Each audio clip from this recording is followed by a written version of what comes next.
Well, welcome back, everyone, to the Cypress Sports Show. We hope you're enjoying our guests, getting a quick look at all the sports here at Cypress. Coach Slevcove and I are working hard to bring you some updates and insight into the world of athletics. We appreciate you watching, supporting our coaches, supporting our athletes. Today, we're going to welcome Coach Eyman and a couple of track athletes, Dominique, Waddell, and Ryan Rizzo, to the program. But first, let's get our weekly update. Coach, what do you got? Well, we finished up our winter season. Girls wrestling had two wrestlers head up to state last week in Bakersfield. It was a tough weekend. As you get to state, it's no joke up there. And both of our girls, Emery and Vita, had to bow out because of injuries. Vita won one of her matches, and then she had an injury default while she was ahead 6-1. But a great season for Coach Lumberg, Coach Norris, all of our boys who made the Masters meet, and for our two girls who made it to state. So congratulations to our wrestling squads. And then spring season's up and away. Badminton opened up league yesterday against Whitney. Boys golf is going to start up next week with a couple matches against Marina. Our boys tennis team is off to a 5-2 start, victories over Western and Buena Park. A couple of tough challenges left this week with Orange Lutheran and Cerritos. Coach Paul says singles players Shrikar Allah and doubles team Josh and Thomas Lee are off to a great start for them. Boys volleyball, Coach Alex and the boys opened up yesterday with the victory over Warren in 4 games as the team gets their feet wet heading into the season. Boys track and girls track, who we're going to talk to later in this episode, went to Mater Dei last week, took on not only Mater Dei, but also Edison, Huntington Beach, and Beckman. Had some nice performances by Ryan Rizzo, who we're going to talk with in the 100 and 200. Mahogany Stover as well in the hurdles and sprints. And then Coach Eyman pointed out some newcomers, Elijah Lowe and Kaylin Krebs, in their first races ever in the hurdles, had nice performances. So congrats to the track team for a good showing. Our boys and girls swim took on Buena Park to open the season last week. All levels won. Michaela Novak on the girls' side won both of her events in the 200 free and the 100 fly. And on the boys' side, Nathan Burgess won the 200 IM and the 100 breast. This week, our swim team heads out to Esperanza, who historically always has had a strong swim program.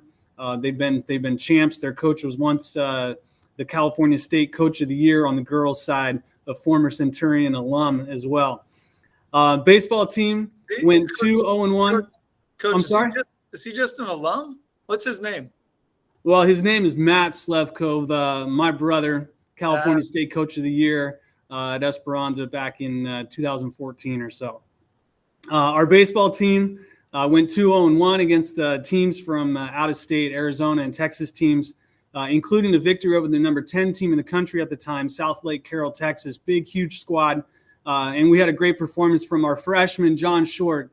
3-run home run late in the game, and he closed the game pitching the last 3 innings. So impressive performance from Shorty. Yesterday, the boys tied Capo Valley 5-5. That's 2 ties now for our baseball team due to darkness. So I know Coach Weber and the guys are ready for daylight savings time to finish up those games. And the softball team, we lost to Sunny Hills yesterday 5-4, despite home runs from Taylor Monteleone and Alexa Mraz. And now tomorrow, Thursday, the girls will take on perennial powerhouse La Mirada. All right, well, lots of stuff going on the fields and the gyms. I mean, we are rolling right now and busy in the spring season. So we thought, hey, we're going to bring in today's guests, our head track coach, John Eyman, and athletes Dominique, Waddell, and Ryan Rizzo. Thanks for being here, everyone. Thanks for having us, Coach. Appreciate it. Yeah, Coach Eyman, I mean, you've been doing this for a long time now. We're not saying you're old, but you've been doing this for a while. I believe you have 8 league champs in the boys, 14 in the girls. You've been runner-up with the CIF boys team in 2003. Track's an interesting sport to coach. You know, it has individual aspects as well as the team aspect. So how do you work both of those things together and help the success of not only the individual, but the team? I think you do talk about team championships and stuff like that as far as a group, but then you try to work their individuals so they're successful, and then their success will help the team. And so that's probably the hardest part. And sometimes you'll get an athlete that's super, super good. We had Quentin Pounds a little while ago, and Quentin could have done so many events, but he was kind of a little fragile. And we knew that he was going to place at the state and have a chance to be a CF champion. So we didn't want to burn him out and run him through. And so it's kind of that fine line where, you got to look at everything and see what's best for the kid and best for the team. And you have to make some hard decisions. Yeah, Coach, you've always looked out for the best interest of your athletes for a long time now. Since you were looking like this guy over here behind me. That's classic. And you've had a lot of success. We've had a CIF relay title under you. We've had, I think, 7 individual CIF titles. 5 different athletes have won CIF titles. A lot of success over the years. And we have some talented individuals again this year. Who should we look out for, and who could surprise some people this year? Well, first of all, we have a new athlete to Cypress High School coming from Kennedy High School, which was our great game, Justin Singer. And he's done some stuff. He's got to do the 30-day sit, but he's done some stuff unattached, which is the beautiful thing about track. And he's run some times that he's on par to break David Knapper's record in the 2-mile and possible break mile record at Cypress High School. So that's kind of exciting to see. He's a hard worker, great kid. So it's kind of exciting when he finally gets to put on the Cypress jersey and compete for our school, which has kind of changed our boys team, because now we have someone that can control in the team aspect a dual meet. And so that's kind of cool. Girls 4x1 relay, all the people returned back from last year's team, and they've worked really hard. So I'm kind of excited about that. Anaya League, one of the top sprinters in the county. The boys 4x1 relay team, obviously, I'm excited about that. They're again returning league champs. And Ryan, I know he's going to talk a little bit later, but he's done some great things. He started off the year doing some great things against Mater Dei and Edison and those guys. Yeah, we'll talk a little bit about those early season ones with the athletes as well. But Coach, over your years here, what has changed the most in terms of coaching duties and training, kind of how we do things? Has it changed a lot? I really haven't changed too much on what I do. Maybe I should, but it's been successful. I've had about 9 guys going to 11 flat, which is kind of a mark. And we've been real successful in the sprints, and that's kind of been my forte. And I've been fortunate enough to have guys like Coach Cobley handling the throws for a long, long time, Dan Fault doing the high jump and long jump, and Coach Frank doing the hurdles. And so that's been fortunate for me to have those people for all these years, and they stuck by my side for whatever reason. I don't know why, but I appreciate them very much so. But, I think this year we got off to the weight room a lot, and Coach Rose, Morgan Rose, who ran for me in 2005, is helping out. He just moved back from Washington with his lovely wife, Amanda Rodriguez, who was a 12-sport varsity athlete here at Cypress High School, who's now a doctor. And so he's helping. So it's kind of bringing back that old part he ran in college. So I'm excited about everything and just kind of roll with it, man. Nice. Do you think, just looking out, I mean, this has been a topic of discussion for all of us for quite a long time. Does our track put us at a slight disadvantage? I know. Yeah. Does it put it at a disadvantage when it comes to training and competing? I mean, nowhere else are we running on dirt. I can't imagine going to Mater Dei's Invitational and running on dirt. It has to affect us somehow. Does it maybe make us better and quicker on a different track? I don't know. Well, where it does hurt, for me, if it rains, we're screwed. We don't have the opportunity to run. Where those schools, it could rain and they could practice on their track. We can't. We're done. And then if it sits, because we have some holes, and it sits for a while, we're not be able to compete on a track. And so there's been years where we've missed about 16 days of training on a track. So that does hurt us. I think the one maybe benefit you could think of would be that, we get excited about being an all-weather track. We don't take it for granted. We're kind of excited about it. But it does hurt the training process. So that's about the worst thing. And like I said, I used to kind of kid and say there's only a few schools in the county that don't have it. Now there's no schools except for our district. And then it's gone Western United States, I say now. Well, you keep finding ways to motivate the kids, Coach, and yeah, got to do that. Thanks for all your service over the years and your staff. You've had a great staff and lots of support all around in all of your events. So, and continuing this year, let's turn it over to Ryan Rizzo, one of our great athletes this year. Ryan, you're a senior now. You placed fifth in the 100 at league finals last year with an 11.43. You got off to a good start this year. You made CIF in the 4x100 relay. What are your goals for this year? This year, honestly, for like the 100, I'd like to get as close to 11 as I could. I think it's possible if we like work on like my drives and stuff like that. But for the 200, I'd like to get break the 23 mark, which we got close to at modern day, but I'd like to get around to like a 22.8, a 22.7. Yeah, that's awesome, Ryan. And I'm glad you mentioned that. I mean, you ran 11.33 in the 100 and a 23.05 in the 200 on Friday and won the top heat. Do you like one race more than the other or equal, or how do you rate them? When I started off track, I didn't like the 200 because it's a lot more work that you have to put in. You have to run like a lot longer, and you definitely feel that when you hit like that 125, that 150 mark, you start to feel that fatigue. But the 100 is really competitive. You need like some athletes are just better than it. They're able to get a lot faster than you. But if for the 200, I feel like if you're not as fast at the 100, you can make up for it by just being able to hold out that pace a lot longer and longer. So for me, I like the 200 a lot more right now. Did you Sorry, I was just saying, did you change your like strategy of training when you go to the 200? No, it's the same. You run as fast as you can all the way through because you can't really afford to pace yourself in a race that's so short. Ryan, talk a little bit about the 100 specifically. It comes down to tenths of a second, sometimes hundredths of a second. What are some small marginal gains that you're trying to do or focus on as you train to get it just a little bit faster? Right now, like the biggest thing that I'm choosing to work on is my starts, because that's honestly like the easiest way to gain speed. You're able to get such a big lead. You can tell, you look at like the Olympics, you're able to see like some of like the shorter guys who might be like super tall, like Gatlin from a while ago.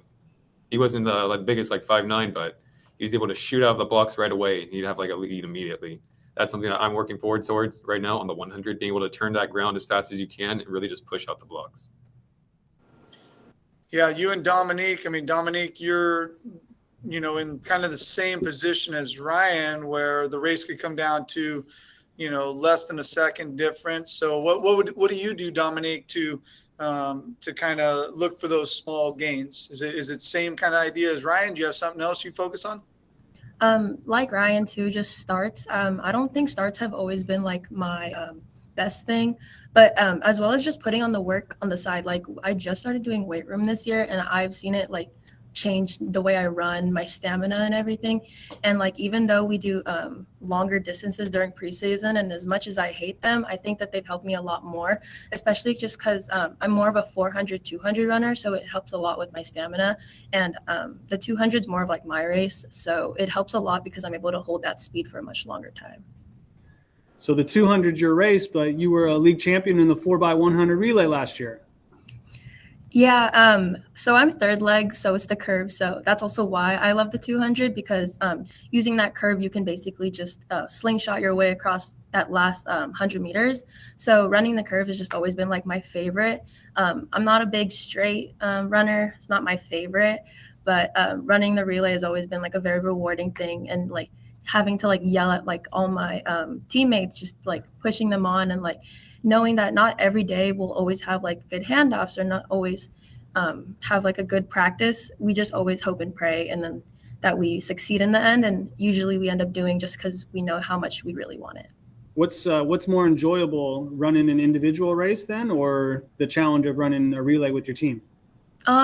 I think both. I think there's just like two different aspects to it. With an individual race, it's more of like, oh, it's what I did, and seeing like the success that you've done and seeing all the work that you've done individually has worked off.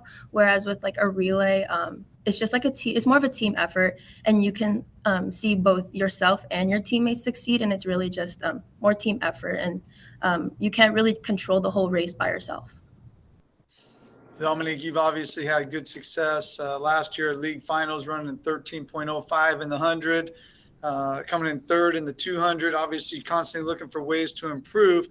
Those preseason invitationals that you guys attend, I mean, how do you use that experience at those invitationals to help push and motivate you as we go through the league seasons, prelims, finals, and then into CIF? It's kind of like a precursor. You kind of just see where you are, what you have to improve on, what your times are, and it kind of helps you like set goals for yourself for the rest of the season. So like, oh, if you feel like my start wasn't good during this race, oh, maybe I can improve on it for the next race or for the next invite. And it like shows you what you can focus on more and what you feel like you should stop focusing too much on, because sometimes I feel like we focus too much on the things that we don't need to focus on. And it's really just the little things that you have to work on that could really make the biggest difference during a race. Oh, very cool. Well, for you both, Ryan and Dom, we got some rapid fire questions for you. These are supposed to be fun. Don't overthink them. But we're going to ask you some questions. Whatever you think of, shoot them out, and we'll go. You're both are going to answer these. So we'll go ladies first this time. Dominique, you'll answer first, and then Ryan, you'll answer the same question after she does. Are you guys ready? Yep. All right. Ryan, are you there? Ready? Yep. All right. All right. Is there an event you haven't done in track that you always wish you may have, done or tried? I think mine was high jump, but the thing was that I did try it. It's just I just couldn't get the technique down. Like my head wouldn't work with the rest of my body. I couldn't really throw myself over the bar. But yeah. For me, it would be long jump. It's just I worked on it over the summer, but I just never got around to doing it during the actual school year. All right, so best athletes. You got sprinters, throwers, long distance, or jumpers. Who's the best athlete? I'd say sprinters. We always have this joke going around during track where it's like, oh, the throwers don't really do anything or they don't run as much as us. But I think sprinters do put in a lot of work, and it's always different types of work. So I think it's pretty tough sometimes. I would also say sprinters, mainly because I don't see many other people like being so exhausted after they do like a workout. Like whenever we do like 200-300s or something, they're kind of just walking around watching us suffer. So I'd say sprinters. Yeah, I would agree with you guys. I've seen no offense to the disc throwers and all that, but they don't look as winded as you guys do when you're leaving practice. So, all right, best sports drink. What's your favorite best sports drink? Probably a Celsius. It kind of just gives me the energy that I need, especially after a long day at school. I used to drink them right before track meets. And I feel like it like give me like the little boost of energy I needed to really finish off a race. I don't drink anything specific, so I'd just say Gatorade because I don't know, it's just a classic. What's a talent you have outside of school or athletics? I guess I can sing. I just don't really like to show it off or really say anything about it because I'm not a big fan of like, oh, sing for us, sing for us. I was like, no, thank you, I'm good. For me, it'd be drawing. That's one thing that I do outside of school a lot. That's like my main hobby. That's what I hear. I hear you're a pretty good artist. And now that I know that Dominique can sing, we're going to have some shows going on in class. There's no doubt. Right? That's perfect. Have you guys seen Coach demonstrate any of his skills on the track or in any events? No, but I have seen him do some work in the weight room. We do see him bench a couple times, but usually he's kind of just yelling at us to, go a little harder, run a little faster. That's really it. Yeah, same thing. I see Coach at like 6 o'clock in the morning at EOS Fitness at the gym sometimes, and he's out there working on the cardio machines. So There you go. All right, he's putting in work. I mean, I want to see him do the high jump. I mean, that's just me. I mean, I know his son can get up, so I figured his son got it from somebody. Maybe it was from mom. I don't know, but I want to see it. So what's your favorite part about being an athlete at Cypress? My favorite part about being an athlete is just like how rewarding it is to just win. And even though you don't win, it's just really rewarding to see like how much you've really progressed throughout like the 4 years that I've been in track, and like constantly being able to see like progress and it's really nice to represent your school in a sport that you really love. For me, for specifically Cyprus, because I'd be on like some travel ball teams for baseball and whatnot, but kind of like the sense of like camaraderie, like everybody's like boosting each other, trying to get each other better. Even though it's still a competition, everybody still wants the best for each other, and nobody's like hoping for like you to fail or anything. So just constantly pushing each other to be better. All right, last question. So if eating cookies was actually a sport and you were the head coach and you had to draft your team, who on our current track team would be your first draft pick if you were coaching the eating cookie sport? How many people would be on our team? You get one first pick. Who's that? One first pick. Honestly, I feel like Muhammad could down a couple cookies, probably a good amount of them. He's a big, strong guy. I feel like he could take some cookies. I don't know. For me, I'd say Safo, the sophomore. I think he could hold up in the sport pretty well for us. Okay. What about on the girls' side? Let's see. Maybe I feel like Ariana. I feel like she really likes cookies. I feel like she'd do pretty good, to be honest. I'll be honest, Coach. I think I'd get in trouble if I answered that question. So Good call, Ryan. Good answer. That's a great answer. Well, all right. Thanks to all three of you. Again, thanks, Dominique, Ryan, Coach Eyman, for spending some time with us. We'll be back next week with two really special guests that I think will be really fun for people to see. Don't forget to share this on social media. Support our athletes. Support our coaches. Thanks again for watching, and we'll see you all next week.